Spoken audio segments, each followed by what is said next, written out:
Hey, so it's been a while since I made my last video. I just wanted to let you know what's going on. It was just an ordinary day and I went sledding down Blue Creek Metro Park. There's a really large hill there that you've all seen before. I've made videos there before. And the hill was empty. I thought it was perfect. All the kids were at school. So I thought I'd take advantage of that.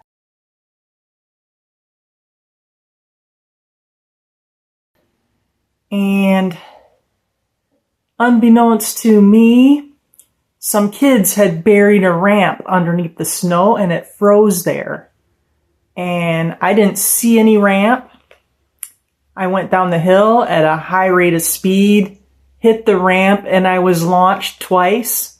So there was a double impact and it broke my back, my ulna, and my radius, and I had to have 2 surgeries, a spinal fusion, and then a surgery on my hand. So that was fun. I've known about the ramps for a while, but usually they're made out of wood and you can see them. I didn't really think about it because nobody else was on the hill. Usually the hill's crowded, there are a lot of kids there and you can actually see the ramps. But I didn't know until I hit the ramp and I got to the bottom of the hill and I saw pieces of broken sleds in different colors. And my sled never broke. My sled is a foam board. I got up and I gathered my things. I had no idea that I broke my back. And then I was going to drive myself to the hospital because I knew that the impact was hard. And I decided that it started to hurt. My hand puffed up like a balloon and I struggled to get my watch off on time and my coat before I wouldn't be able to do that anymore. So I called 911. I was afraid if I got halfway to the hospital in my car and I blacked out from pain, that it would cause an accident. So I just did the right thing and called 911 and they took me to the hospital.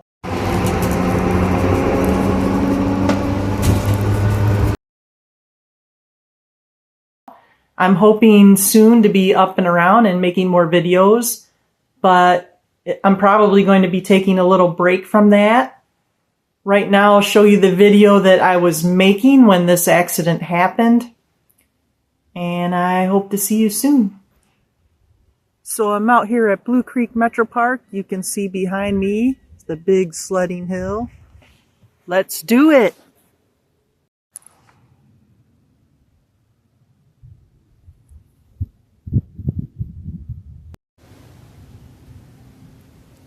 There it is.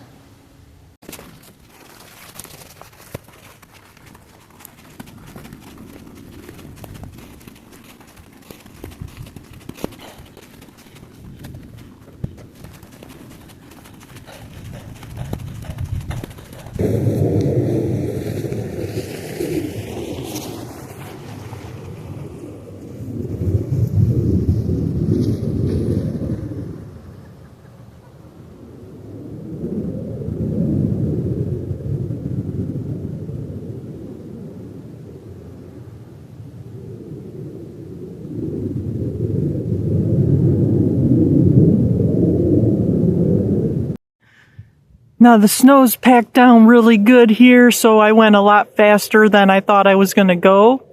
I've been here before, and this is super fast today.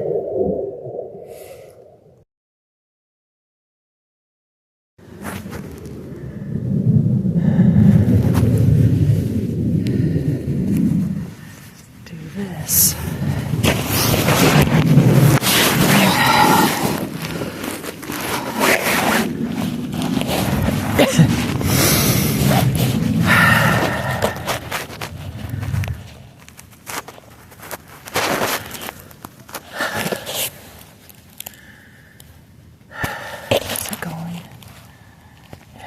This is a bad idea.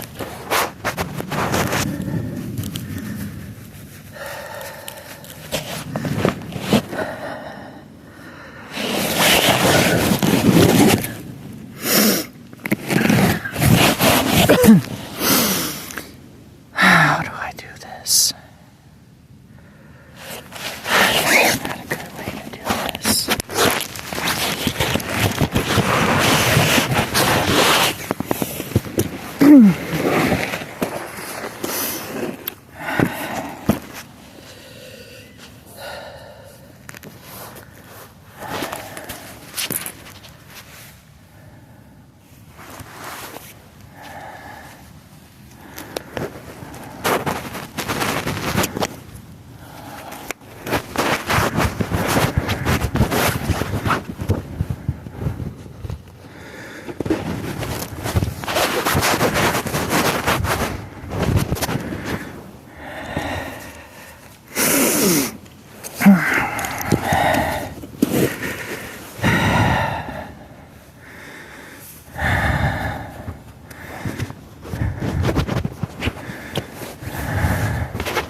I was there for a long time. There were no beds, so people were lying in the hallway.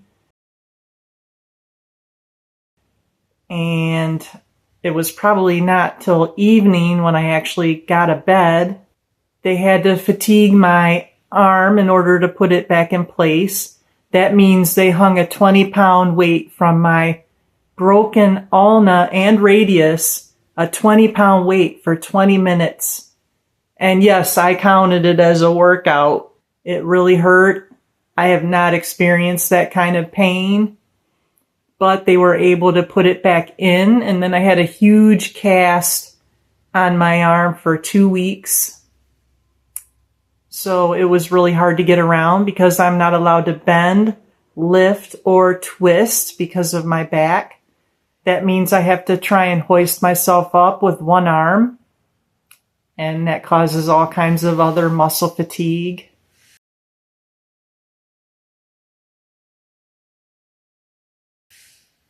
They took the cast off and did a surgery on my hand, and they put this one on. This is a soft, removable cast. I've been using this balm to try to expedite the healing process. I can bend my fingers a little bit now. My goal in the next 3 weeks is to be able to make a fist. Can't do that yet, but it's getting a little easier every day. I have a 12-week recovery period, and I am on week 5 of my recovery. Being in the hospital messed up a lot of things for me. I was 100% out of the medical system, and I was in perfect health. So when I went to the hospital, a lot of the things I had worked on tanked, partially because all of my medical records are controlled by me and they're not in the hospital system. So ER doctors did not have access to current medical information. And there was some miscommunication. There were some things I needed that I didn't get in the hospital. And that caused my blood pressure to drop. And I kept having low blood pressure, like I was going to pass out. Finally, I was able to convince the doctors of what I needed. When you're in the hospital, you have some good doctors and some bad ones. There was one doctor that listened to me, and because of that, we were able to get all of my electrolytes lined up and my adrenals back in line. But unfortunately, you'll have doctors that don't listen. And there was one doctor that gaslit me for managing my own health, lectured me and told me I should never be doing that. And that was the doctor, ironically, that tanked my blood pressure.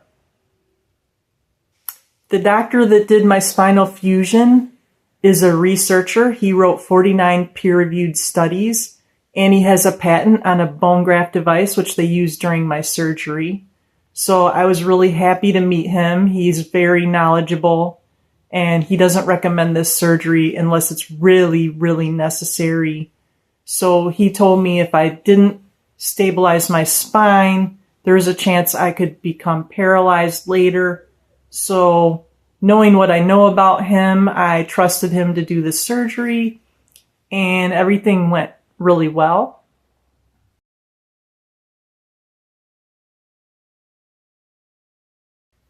It does feel like I am laying on a pile of rocks all the time. I hope this is not my new normal. It's very uncomfortable. I have an incision on my back, and it feels like I'm lying on rocks all the time. It also feels like my bed is a conveyor belt. And I don't know if it's because I'm neurodivergent and I can feel more sensory overload than other people, but it's definitely uncomfortable. And I have to wear a back brace when I'm out of bed. And this makes me really want to stay in bed because the back brace is really uncomfortable, and it adds to the feeling of having rocks in my back. They said for the hand, for me to get back to normal and be able to lift my body weight, that means maybe doing a push-up. It will take about a year for that to get back to normal.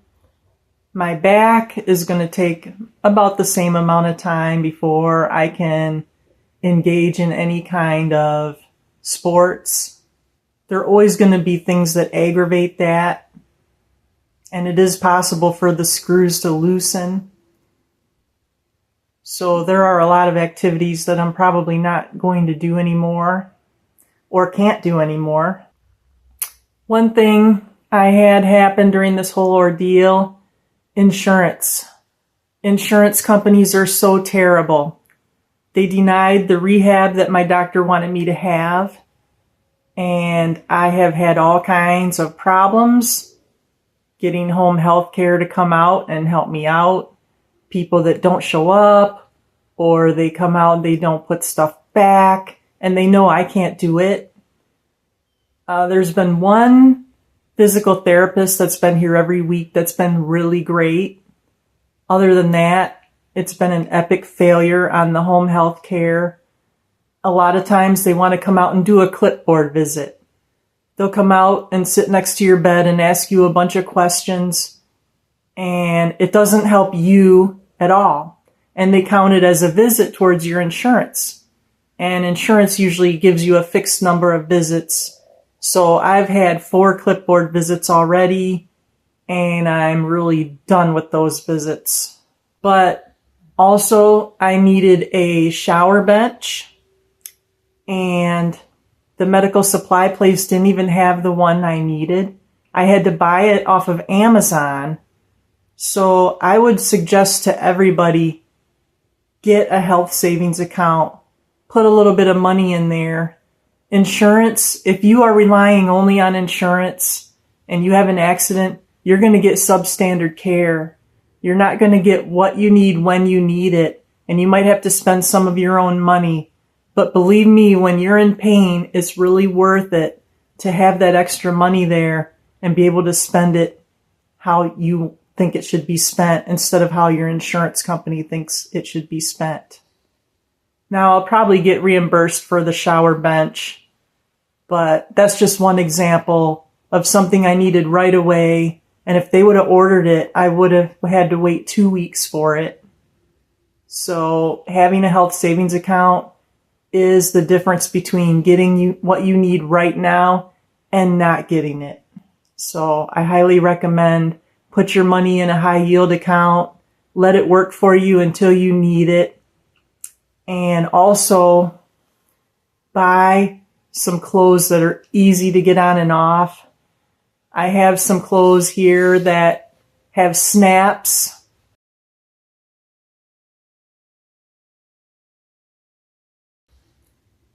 On the shoulders, so I can put these shirts on and take them off with one hand. That way, if you do have to go to the hospital or somebody in your house has to go to the hospital, they'll have something they can wear that's easy to get on, easy to get off, and you won't struggle to try and get them home. Just buy a size that will fit most of the people in your house. Keep them at home and hope that you never need them. Also, hospital food.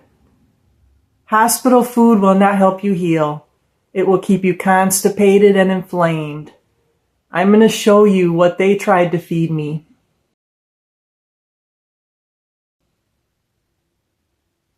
I did not eat this food. I did eat the gluten-free pizza a couple of times.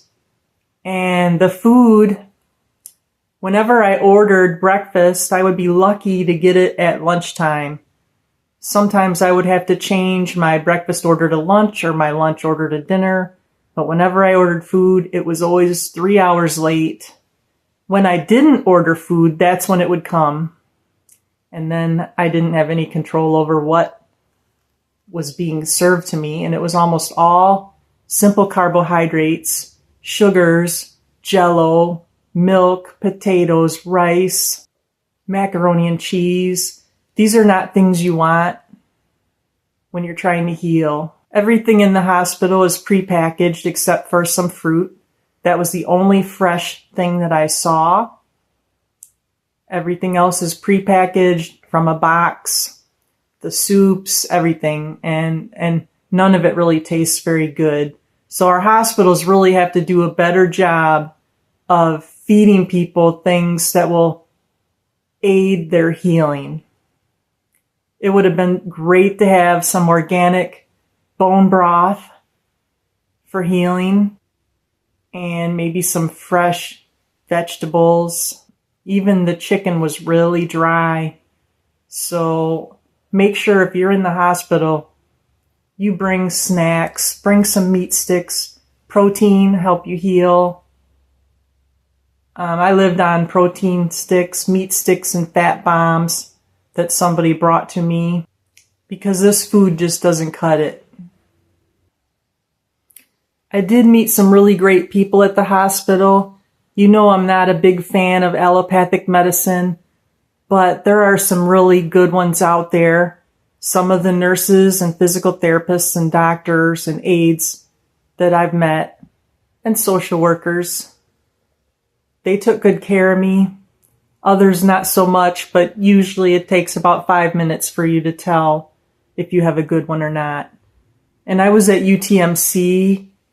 It's a university hospital. It's a teaching hospital. So there are a lot of residents and a lot of nursing students and a lot of different people coming in and out to learn things, which I really like. And there are a lot of people here that are open to natural healing. They did freak out when I made a castor oil pack and I didn't tell the nurses. They have to have everything in your chart just so they know what you're doing, so everybody can be on the same page. And I guess I didn't really think about that when I did it, but it all worked out. I want to thank everybody that sent cards and texts and supported me through this whole ordeal. It's been really encouraging to see that. It's really boring lying in the bed all day, and I have not had a pain-free day since the accident on February 3rd. So I really appreciate everybody. Doing the little things is really exhausting, and I'm not to the point where I can fully function and do the everyday tasks that I normally would do, although I'm getting there slowly.